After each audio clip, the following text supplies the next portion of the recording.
Hey, what is up guys? I'm KBHD here, and this is the phone that a lot of people have been talking about recently. This is the Moto X. It's the first phone that's a collaboration directly between Google and Motorola since Google bought Motorola Mobility more than a year ago. So we expected big things out of this phone, and now it's time to give it the full review treatment. So without any further ado, let's take a closer look at the Moto X. So yeah, this device is different. It's really different in a lot of ways from the competitors, and a lot of these differences come from Motorola taking bets on what the average consumer wants in a phone, not a geek. I made a video explaining this not too long ago. It'll be the first link right below that like button on this video. But from my perspective, a geek's perspective, actually giving the phone a chance, this phone really impressed me in a lot of ways. First of all, the design. This phone is a really subtle, compact, handsome design for a phone.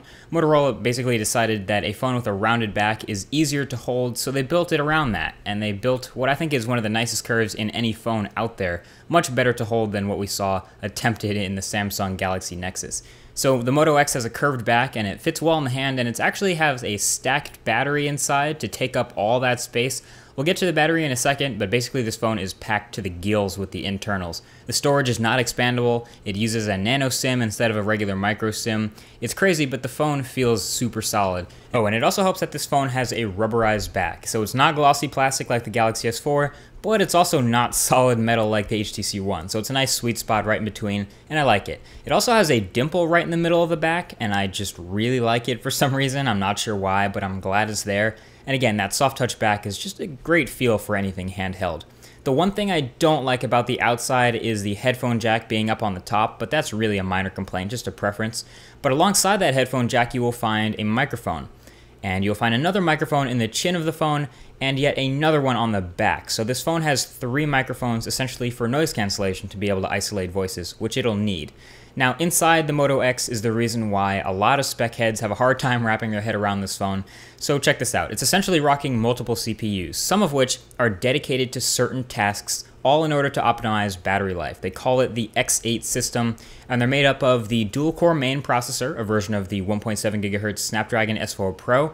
Then it has the quad-core Adreno 320 GPU for graphics, and a dedicated core for contextual computing and gesture recognition, and another dedicated core for natural language processing and voice recognition. That makes 8 cores in this phone, all handling their own power states to optimize different things. So how does the performance end up? Pretty damn well. Actually, it's scary good. It might not benchmark like a BIOS, but I can guarantee you it feels and performs like one every day of the week. It handles multitasking well, it handles scrolling well, it happens opening and closing apps well, very quick. It actually handles web browsing exceptionally well. In fact, this and the new Nexus 7 were the only devices that really glide through Google Chrome on any site I throw at it. Google Chrome has been notoriously a power sucker and can lag on a lot of these high-end devices, but it's crazy when you think about it. This device is one of the smoothest of them all. There's never any stuttering or lag in the UI like you might see in TouchWiz or HTC Sense, and overall this phone has been buttery smooth every second since I first got it, which is really impressive. I can't say the same about stuff like the Samsung Galaxy S4, and a lot of this has to do with the fact that number 1, this is very close to vanilla Android, and number 2, this is a 720p display. So this Moto X is rocking a 1280 by 720 Super AMOLED display, which means it has way less pixels to push around than a 1080p display, and the GPU doesn't have to work nearly as hard. But is this bad for the viewing experience? Short answer, nope.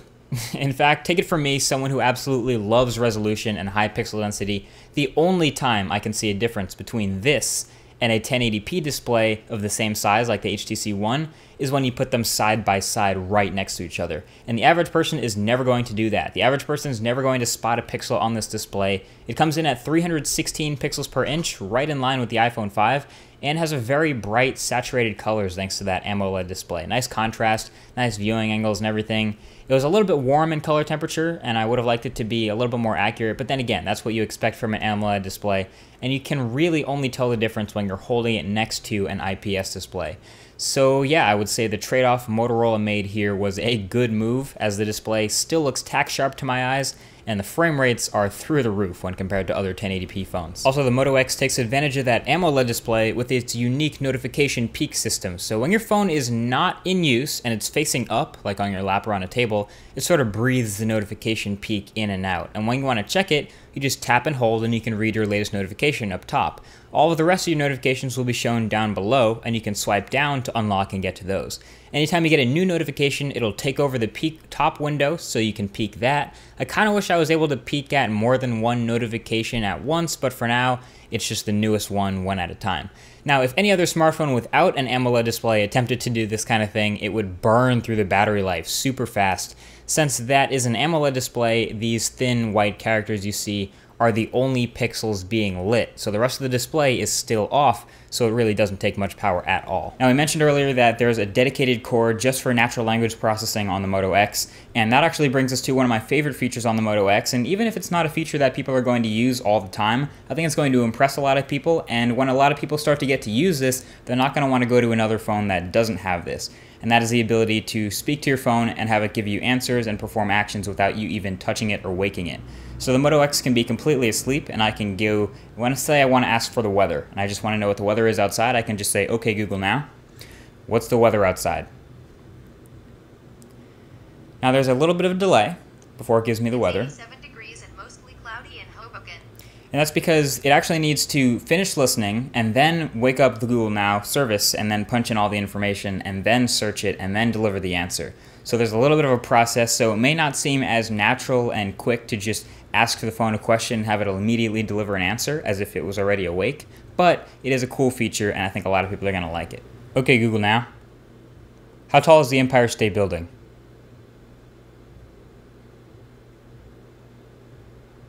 Empire State Building is 1,454 feet tall.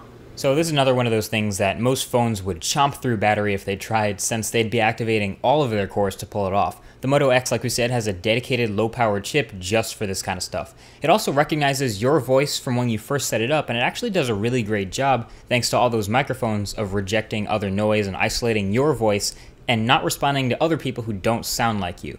But anyway, speaking of battery life, since clearly Motorola made a lot of decisions just for the battery life, the X8 chip, the 720p display, turns out the battery life is really good. Now, Motorola claims 24 hours of battery life. Maybe a lighter user could get that out of it, but I didn't. But I still got an absurd number, closer to 14 to 16 hours of battery life out of this phone. You really have to be using it all day to kill it, and it is most certainly a longer lasting phone than the Galaxy S4 or the HTC One. And the remarkable thing is, this isn't even a huge battery, physically. It's actually smaller than those other phones. It's a 2,200 milliamp hour battery, but, you know, Motorola knows battery, and that's the thing. They've had a lot of experience with it. They made the Droid Razr Max. I am very, very pleased with the battery life in the Moto X, especially considering its size. And of course, on the back of the Moto X, you also have your camera. And on the back, what we're looking at here is a 10 megapixel sensor and a single LED flash, but more about the sensor, it's what they call a clear pixel sensor. And Motorola has never been really good with cameras, shall we say. I mean, they don't exactly have the highest end camera phones on the market. I was expecting this to be a little bit different, but I'll just go ahead and tell you now, it is not a good camera. It is the biggest disappointment of the entire phone. I'll go ahead and say it right now. The biggest, most disappointing problem on the Moto X is the camera. The RGB clear pattern layout is supposed to be better for taking in low light shots and getting in more light for faster shutter speeds, and it does do that, and that actually does work for getting more light, but overall the pictures that it takes were extremely, extremely disappointing. You can activate the camera UI pretty quickly with a quick double rotation about its axis, so that's a nice shortcut, and then you'll get into the camera UI, which is pretty simple, again targeting iPhone users and the average people with this one, but it's at least decent looking. It's also really simple. I think my problem with the UI was that it was a little bit too simple. Like, there's no way to select metering, so you just kind of have to trust that the phone gets the brightness right, but it's not always trustworthy if you have a very dark and a very light subject in the same frame. But otherwise, all the other controls are pretty easy to get to with a couple of swipe gestures. But the picture quality itself, not good. I would characterize these shots I took with it as muted and soft. Muted with the colors and soft in the sharpness department. Just very, very consistently soft every time. Trust me, I checked to see if there was still the plastic over the lens so many times. It's not. The pictures, they really are consistently this soft when compared to other smartphones. And it's even more noticeable when you compare it to something like the iPhone 5 or the Galaxy S4. Now, it's fortunate that at least this is camera firmware. So the camera firmware and the image processing are something that can be updated via an over-the-air update. So in theory, Motorola could fix this with a quick software upgrade anytime they want, But for now, that is the biggest disappointment for me in the Moto X. And then there are, little things like the software feeling slightly unfinished, maybe a bit rushed. The AT&T model I have has this weird random gap in the notification bar every time I'm on Wi-Fi.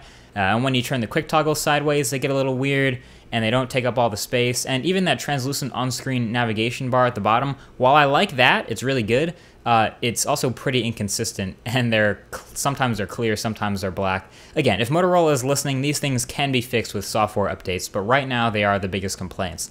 Also, about the speaker on the back, it's crisp and loud, but it's also quite small and can easily be muted with a poorly misplaced finger. Check this out.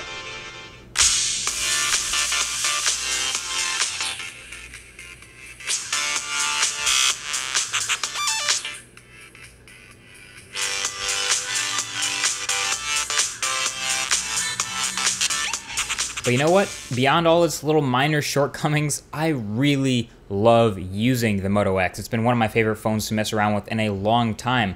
And it's about the experience, and it definitely delivers way beyond what a lot of us expected it to when we looked at the specs. Thin bezels, lovely typing experience, nice compact design, sharp, crisp, bright, colorful display, a great performer. It's just a lot of fun in a little box, and it's probably perfect for someone coming from an iPhone or any first-time Android user. And on top of all of that, on top of everything we just talked about, this phone has a customizable look. This is a massive differentiator. That's just like icing on the cake for this device's appeal. You can pick your back color, there's a ton of those. Your front can be black or white, and you can pick the trim color that goes around the camera ring and volume buttons. So you can, for the first time, really make this device your own and get it to your doorstep in the United States in just 4 days, starting in September. So fingers crossed for international availability ASAP. We know it's coming. It's just a matter of when. So in the end, the Moto X is definitely a really nice phone, especially to use and to hold. It definitely feels really great in the hand. And for this reason, this is going to be a phone that I recommend a lot of people who are using Android for the first time. Switchers from the iPhone, from Windows phones, from Blackberries, from other smaller phones, because this is incredibly easy for them to get used to in terms of size and in terms of functionality, because this is stock pure Android, and it'll likely be getting Android 4.3 pretty soon. And even if it's not appealing to us geeks, us pixel junkies who love the bigger display of the Galaxy Note 2 and the Note 3 soon, and all kinds of other incredibly high-end specs and processing power, even if it's not appealing to all of us, I think this phone is going to sell better than a lot of other devices we've seen recently, and I think it's a pretty awesome first step in the collaboration between Google and Motorola. So either way, that's been the Moto X review. I hope you enjoyed it. Feel free to share this around with your friends. I spent a lot of time on this review video, so if you have any other questions that I missed, there's a comment section open right below that like button for you to just open up and just tell us about what you need to know about the Moto X. I'll answer it there. And also, if you want to see more videos like this, there's a subscribe button below for you too, and hopefully you'll be able to get more videos in the future. Either way, thanks for watching, and I'll talk to you guys in the next video. Peace.